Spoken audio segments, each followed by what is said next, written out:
নষ্ট করে তার দায় সরকার বা সাধারণ মানুষ নেবে কেন?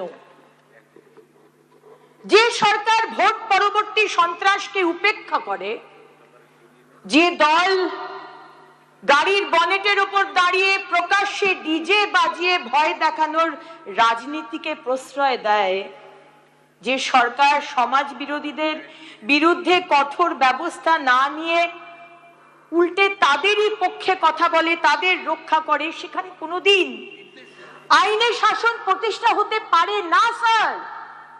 আর সেই কারণে এই বিল আনা খুব দরকার।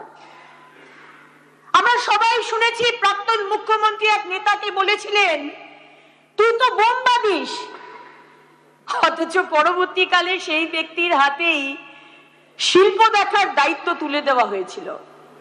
এটা যেন সেই বিড়ালকে মাছ পাহারা দেবার দায়িত্ব দেওয়ার মতোই হয়েছিল আর কি। ফল কি হয়েছিল?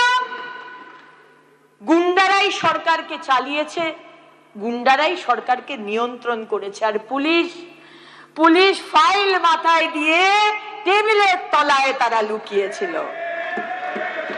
কিন্তু স্যার, বাংলার মানুষ তো সেই অধ্যায়ের ইতি টেনেছেন।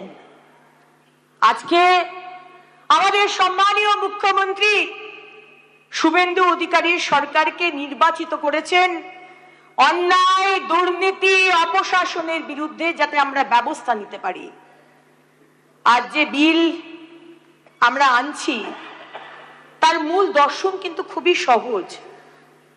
প্রতিবাদ করার অধিকার আছে নওশাদ, অবশ্যই অধিকার আছে, গণতান্ত্রিক আন্দোলনের অধিকার আছে, কিন্তু সেই অধিকারের আড়ালে নিজস্ব এজেন্ডা নিয়ে কেউ যদি বাসে আগুন দেয়, সরকারি হাসপাতাল ভাঙে, রেল লাইন নষ্ট করে, দোকানপাট লুট করে, ব্যক্তিগত বাড়িতে হামলা চালায়, তাহলে তাদের আর্থিক সে দায় তাদেরই বহন করতে হবে, সরকারকে নয়। এতদিন কি হতো স্যার?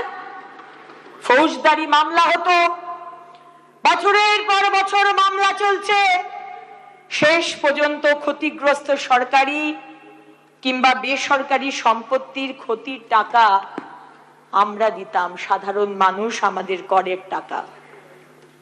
অর্থাৎ অপরাধ করত কয়েকজন, কিন্তু মূল্য দিত গোটা সমাজ। এই অন্যায় ব্যবস্থা তো আর চলতে পারে না স্যার। এই বিলে তাই কমিশন গঠনের প্রস্তাব রাখা হয়েছে। এই কমিশন বিচার করবে কত টাকার ক্ষতি হয়েছে, কারা দায়ী এবং কার কাছ থেকে সেই ক্ষতিপূরণ আদায় করা হবে। শুধু যারা হাতে লাঠি নিয়ে ভাঙচুর করেছে তাদেরই নয় স্যার, যারা উস্কানি দিয়েছে, যারা পরিকল্পনা করেছে, যারা অর্থ জুগিয়েছে, যারা আশ্রয় দিয়েছে, প্রয়োজনে তাদের বিরুদ্ধেও আর্থিক দায় নির্ধারণ করা হবে। একজন বলেছিলেন, একটি নির্দিষ্ট সম্প্রদায় চাইলে হিন্দু সম্প্রদায়ের 12টা বাজাতে 1 সেকেন্ডেরও কম সময় লাগবে। এই ধরনের মানুষ যারা এই উস্কানিমূলক মন্তব্য করবে, আমাদের কলিগ হুমায়ুন কবির মহাশয়ের মতো, তাদের আগেনস্টেও কিন্তু এই বিল আনা হবে। কারণ স্যার, অপরাধ তো শুধু হাত দিয়ে হয় না, অনেক সময় মস্তিষ্ক দিয়েও হয়। এই আইনে সরকারি সম্পত্তির পাশাপাশি বেসরকারি সম্পত্তির সুরক্ষার ব্যবস্থাও রাখা হয়েছে। কারো দোকান ভেঙে দেওয়া হলো, কারো বাড়িতে আগুন লাগানো হলো, কারো ব্যবসা ধ্বংস হলো, তিনি ক্ষতিপূরণের আবেদন করতে পারবেন। এটি সাধারণ মানুষের অধিকারের আইন স্যার। বিরোধী বন্ধুদের একটি কথা স্পষ্ট করে বলতে চাই, এই আইন কোনো রাজনৈতিক প্রতিহিংসার অস্ত্র নয়। এই আইন রাজনৈতিক রং দেখে প্রয়োগ হবে না। কারণ আপনারা জানেন যে এই কটা দিন আমাদের সরকার এসেছে, রাজ্য পুলিশ অনেককে অ্যারেস্ট করেছেন, গ্রেপ্তার হয়েছে, কিন্তু একজনেরও কিন্তু এখনো বেল হয়নি। আইনের চোখে সবাই সমান। এই সরকার, সম্মানীয় মুখ্যমন্ত্রী শুভেন্দু অধিকারীর সরকার প্রতিশোধের রাজনীতি করে না, এই সরকার আইনের রাজনীতি করে।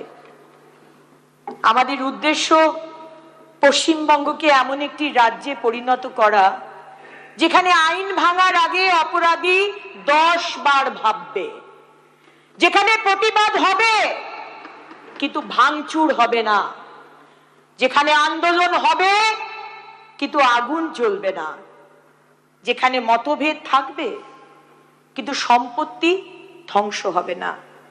এই বিল সেই বার্তাই দিচ্ছে স্যার। আমি আবারও পরিষ্কার করে বলতে চাই, এই আইন নিরপরাধ মানুষের বিরুদ্ধে নয়, এই আইন শান্তিপূর্ণ আন্দোলনের বিরুদ্ধে নয়, এই আইন শুধুমাত্র তাদের বিরুদ্ধে যারা গণতন্ত্রের নামে নৈরাজ্য সৃষ্টি করে এসেছে বা করতে চায়, যারা সাধারণ মানুষের সম্পত্তি ধ্বংস করে, যারা রাষ্ট্রের সম্পদ নষ্ট করে। আমরা ভয় দেখাতে আসিনি স্যার, আমরা দায়িত্ববোধ জাগাতে এসেছি। আমরা প্রতিহিংসা নয়, জবাবদিহিতা, অ্যাকাউন্টেবিলিটি প্রতিষ্ঠা করতে এসেছি। আমরা দমন নয়, আইনের শাসন চাই। আজকের বাংলা আর সেই বাংলা নয় যেখানে গুন্ডারা রাজনৈতিক পরিচয়ের আড়ালে নিরাপদ থাকতো। আজকের বাংলা আইনের বাংলা, জবাবদিহিতার বাংলা, সাধারণ মানুষের বাংলা। আর শেষে স্যার, সুকুমার রায়ের ছন্দের ধারাতেই বলতে চাই, মিটিং হবে, মিছিল হবে, সভা হবে, অবশ্যই হবে, বাধা দেবে কে? কিন্তু যদি ভাঙচুর করো ছাড় পাবে না সে। করের টাকায় ক্ষতি পোষার দিন গিয়েছে কবে? ভাঙলে এবার ক্ষতিপূরণ দিতেই হবে তবে। ধন্যবাদ স্যার। বিধানসভায় গুন্ডা দমন বিল পেশ, আর এখানে ব্যক্তিগতভাবে যদি সম্পত্তিও কারো নষ্ট হয়, নষ্ট করা হয়, আগুন ধরিয়ে দেওয়া হয়, দোকান পুড়িয়ে দেওয়া হয়, বাড়ি ঘরদুর ভাঙচুর করা হয়, তাহলেও এই বিলে সেই থাকছে, তার বিরুদ্ধে ব্যবস্থা হবে এবং সেই সম্পত্তিও যারা করবে তাদের সম্পত্তি বাজেয়াপ্ত করে ক্ষতিপূরণ দেওয়া হবে, বললেন অগ্নিমিত্রা পাল। আইনের শাসন প্রতিষ্ঠা করাই লক্ষ্য। তৃণমূল সরকারকে বারবার ব্যাপকভাবে আক্রমণ করা হচ্ছে বিধানসভা থেকে। এবার বক্তব্য রাখছেন প্রসূন বন্দ্যোপাধ্যায়। শ্রদ্ধা জানিয়ে দুটি বিল নিয়ে আজকে আলোচনার কথা রয়েছে। বিল নাম্বার 13, অ্যামালগামেট করা হয়েছে দুটো বিলকে আলোচনায়। West Bengal maintenance of public order amendment bill 2026 আর bill number 14, West Bengal public safety and control of anti social activities 2026। দুটোর মধ্যে অবশ্যই West Bengal public safety and control of anti social bill 2026 বেশি হটলি ডিবেটেড হবে, কারণ এই বিলে অনেকগুলি প্রভিশন আছে যে প্রভিশনগুলো নিয়ে আলোচনা হচ্ছে বা হবে। আমি প্রথমে বিল নাম্বার 13 এর দৃষ্টি আকর্ষণ করব। As I have earlier said, sir, I will restrict myself to the bill only and will not go beyond the bill. Mananiya Speaker, sir, page number 3, chapter 4A, filing of claim petitions. I would like to draw your kind attention to this. Sir, chapter 4A, filing of claim petition, 15A, section 15A. On the basis, I'm reading the bill, what is written here.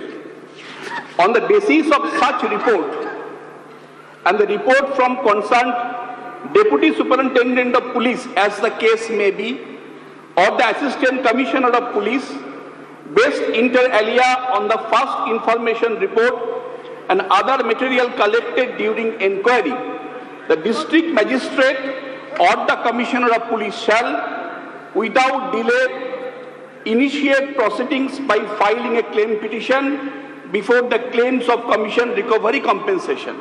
এটা হচ্ছে বিলের exact terminology of ফ্রেজোলজি।